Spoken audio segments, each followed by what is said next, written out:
নবাবদা, Jamshedpur FC ISL থেকে নাম তুলে নিল তারা। মানে 31 তারিখে যে এক্সটেন্ডেড ডেট, সেখানটাও টাকা দিল না, নাম তুলে নিল। এটা কতটা ক্ষতি হিসেবে দেখছো তুমি ভারতীয় ফুটবলে?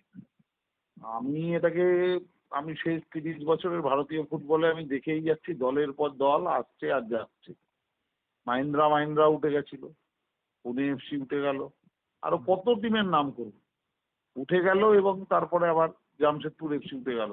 মানে এরা বড় বড় কর্পোরেটরা এসে ফুটবলে থেকে মুখ ঘুরিয়ে দিচ্ছে। এটা এর থেকে দুর্ভাগ্যজনক কিছু হতে পারে না। এর কারণ মিসম্যানেজমেন্ট, এর কারণ 2 টাকার মাল 200 টাকায় বিক্রি করা। যেটা 2 টাকার মাল আছে সেটার দামটা 200 টাকা করে দিয়েছে। হুম। সবাই দেখছে এত টাকা বিনিয়োগ করে আমি কেন করতে যাব। আফটার হুম। অল যে টাকা খরচা করে কোথাও না কোথাও সে, তাকেও উত্তর দিতে হয় যে কেন করছে। ইস্টবেঙ্গল, মোহনবাগান, মোহামেডান, এখানে লোকে টাকা খরচা করে, এখানে মানুষের সমর্থন আছে, সেটাও নিম্নগামী, কমছে, যত দিন যাচ্ছে সমর্থন কমছে। তবুও আজ থেকে 100 বছর পরে হলেও মোহনবাগান, ইস্টবেঙ্গল, মোহামেডান থাকবে। কিন্তু ভারতীয় ফুটবল আহ, মানে খুব দুর্ভাগ্যজনক। এর থেকে দুর্ভাগ্যজনক আর কি বলবো। জামশেদপুরের মতো একটা ভালো টিম, তারা উইথড্র করে নিল। তবে ইন্টার কাছেও উইথড্র করবে করবে করছিল, তো তারা ফাইনালি থেকে গেছে। হুম। কিন্তু তো জামশেদপুর তো দলটা বানাচ্ছিল এবং সমস্ত কিছু করছিল, সেখানটায় আমি গিয়ে। বলছি জামশেদপুর এফসি এই মুহূর্তে কলকাতায় হুম। ডুরান্ড খেলছে। হুম। তাদের যারা প্লেয়াররা সই করেছে এই মুহূর্তে তাদের মানসিক অবস্থা কি? এক্স্যাক্টলি, আমি এটাই জিজ্ঞাসা করছি। বিশেষ করে আমাদের তোমারই প্লেয়ার প্রভাত লাকড়া সাইন করেছে, দেবজিৎ হ্যাঁ, আমার মজুমদার তো সাইন আরো খারাপ করেছে। লাগছে, খারাপ লাগছে, খুব খারাপ লাগছে ওদের জন্য। এবার ওদের কাছে কোনো অপশন থাকলো না। অবশ্য ইন্টার কাশি একটা অপশন আছে। হ্যাঁ, ইন্টার কাশি একটা টিম হয়েছে কাশির, সে খেলে কলকাতা। আমি বলছি যে পুরো মিসম্যানেজমেন্ট, পুরোটাই মিসম্যানেজমেন্ট। যদি কাশিরই টিম হয় কাশি থেকে খেলবে, কাশি থেকে খেলবে না কেন? কাশিতে কি কম আছে বলুক তাহলে, যে কাশিতে এগুলো নেই বলে আমি কলকাতায় এসে খেলছি, কল্যাণীতে এসে খেলছি। কিন্তু যাই হোক, এভাবেই চলছে, এইভাবেই চলবে। না, বিষয়টা। কেউ হুম। এটা নিয়ে এটা শুধরোবে কে? হুম। এখন যে পরিমাণ বিনিয়োগ চলে এসছে আইএসএল এ, বা যে পরিমাণ প্লেয়ারদের টাকা এখন মানে যেখানটায় প্লেয়ারদের টাকা চলে গেছে, যে পরিমাণ খরচা হয়ে গেছে, তার জন্য আমার ধারণা যে এরা ইন্টারেস্টেড না। কিন্তু নবাবদা, টাটা ফুটবল একাডেমি যা যা দিয়েছে আমাদের ভারতীয় না না, ফুটবলকে। ওরা তো বলছে ওদের ইউথ ডেভেলপমেন্ট প্রোগ্রাম চলবে। টাটা ফুটবল একাডেমি অনেক কিছু দিয়েছে, হুম। এটা সত্যি, এটা নিয়ে কোনো সন্দেহ নেই। ভারতের তখন মানে একটাই, এখনকার তখন প্রেসিডেন্টকেই ভারত দিয়েছে, তখন কল্যাণ চৌধুরী। ভারতবর্ষে একটাই ফুটবল একাডেমি ছিল। হুম। তখন প্রচুর কোয়ালিটি প্লেয়ার ছিল। হুম। আজকে লাস্ট 5 বছরে জামশেদপুর এফসির যে রিজার্ভ টিমটা আরএফডিএল খেলতে আছে, তাদের রেজাল্টটা কি কেউ কোনোদিন দেখেছে? কেউ হুম। কোনোদিন ওদের প্রশ্ন করেছে যে ভাই এত টাকা মাইনে তোমাদের, এই রেজাল্ট কেন? হুম। তো এই যে ধারাবাহিক এইসব যে জিনিসগুলো, এগুলোই ওদের মধ্যে প্রভাব ফেলেছে। বড় কর্পোরেট, ওদের কাছে উপায় নেই, কোথাও না কোথাও জবাব দিতে হচ্ছে। এবং সেই জবাবে দেখা যাচ্ছে যে ফুটবলে বিনিয়োগ স্বাস্থ্যকর নয়। ফুটবলে বিনিয়োগ করে লাভ চাইছে না, ফুটবলে বিনিয়োগ, ফুটবল নিয়ে পড়ে থাকা মানে এখন বেসিক্যালি সিএসআর প্রজেক্ট, গরিব মানুষের, গরিবের ছেলের উপকার করা। যার ভাল লাগবে করো, যার ভাল লাগবে না করো না। হুম। মানে নবাবদা, সেখানটায় জামশেদপুর এফসির দলটা মানে এরকম ভাবে ডিসিশন নেওয়া, বলা হচ্ছে তাদের হায়ার অথরিটি ডিসিশন নিয়েছে। তাদের প্রথমে ডেট অবভিয়াসলি। ছিল 20 তারিখে, ডেট ছিল 55 লাখ টাকা দেওয়ার, তারপরে সেই ডেটটা একত্রিশ আমি তারিখ উল্টো করা হয়। কথা বলছি, হুম। আমি ওগুলো তো সবাই জেনে গেছে। হুম। আমি বলছি আইএসএল কি করবে, তাহলে কি আই লিগ থেকে আরেকটা টিমকে নেবে? কেন, ইসে রয়েছে তো তোমার ওই যে তোমার চার্চিল ব্রাদার্স, তারা তো ঢোকার অনেক চেষ্টা করছিল শুনেছিলাম। হ্যাঁ, তোমার তবে কি মনে হয়? চার্চিল ব্রাদার্স কি হবে এখন? চার্চিল ব্রাদার্সকে নেবে? না, আমি বলছি পরবর্তী আর কি। রূপরেখা কি? না, তুমি এটা ভালো বলতে পারবে কি দাঁড়ালো না না, তাহলে আমার বিষয়টা। বলার হুম। কিছু নেই। আমি জামশেদপুর এফসি চলে যাওয়ার ঘটনাটাই খুব খারাপ, এবং এটাই চলছে। এরকম ভাবেই বছরের পর বছর চলছে ফুটবলটা। 30 বছর ধরে দেখেই যাচ্ছে একই জিনিস। হুম। কোনো একটা সময় বা একটা ব্যক্তি বা কয়েকটা ব্যক্তিকে দোষারোপ করে কিছু হবে না। 30 বছর ধরে একই জিনিস দেখে যাচ্ছি। আজ থেকে 15 বছর আগে যখন আই লিগ বন্ধ করে, 10 বছর আগে, 11 বছর আগে 2012-13 সালে 13-14 সালে আই লিগকে ছাগলের তৃতীয় সন্তান করে আইএসএল চালু হয়েছিল, সবাই ভেবেছিল না জানি কি হবে। 10 বছরের সব ভান্ডা ফুটে গেছে, এখন মোটামুটি ইন্ডিয়ান ফুটবলও উঠে গেছে।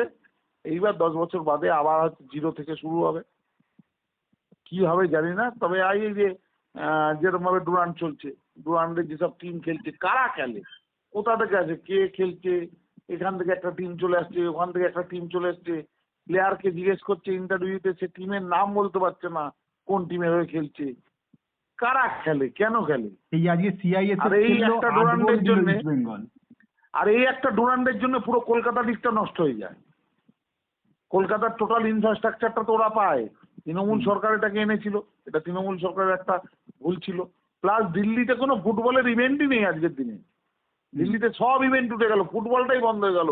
আরে যারা ডুরান্ড করে তারা তো লাভের জন্য করে না, তারা ভারতবর্ষের সবচেয়ে শক্তিশালী সংস্থা, এশিয়ার প্রাচীনতম টুর্নামেন্ট, রাজধানীতে হোক এবং সমস্ত ফুটবল প্রেমী মানুষের দাবি তোলা উচিত যে রাজধানীতে হোক এবং রাজধানীতে যেখানে হতো আম্বেদকর স্টেডিয়ামে ওখানেই হোক, যাতে মানুষ খেলা দেখতে যায়। ওখানে ডুরান্ড নিয়ে অনেক মাতামাতি ছিল, একটাও ফুটবল ইভেন্ট নেই সারা দিল্লিতে। আর্মির অধিকার আছে, আর্মি সারা ইস্টার্ন জোন জুড়েই করতে পারে। আর্মি আমার মনে হয় চিন্তা ভাবনা করুক যে আগামী দিনে আবার ডুরান্ডকে কি করে দিল্লিতে ফেরত নেওয়া যায়। দিল্লিতে ফেরত নিলে ডুরান্ডও বেঁচে যাবে, বাংলার ফুটবলটাও বেঁচে যাবে। নবাবদা, গতকাল একটা ভালো খবর শুনলাম যে ব্রাজিল কলকাতায় আসছে ভারতের বিরুদ্ধে খেলতে, আর আজকে এরকম একটা খবর যে জামশেদপুরে ব্রাজিল কলকাতায় আসছে ভারতের বিরুদ্ধে খেলতে, এটা তো ভালো নিউজ, নো ডাউট ভালো নিউজ। ব্রাজিলের একটা বিরাট ফ্যান বেস আছে পশ্চিমবাংলায়, তো মানুষের জন্য ভালো, ব্রাজিল টিমটা দেখতে পারবে। ভারতীয় ফুটবল টিমের জন্য খুব একটা ভালো নিউজ হবে না, কারণ খুব কঠিন ম্যাচ হয়ে যাবে, খুবই কঠিন।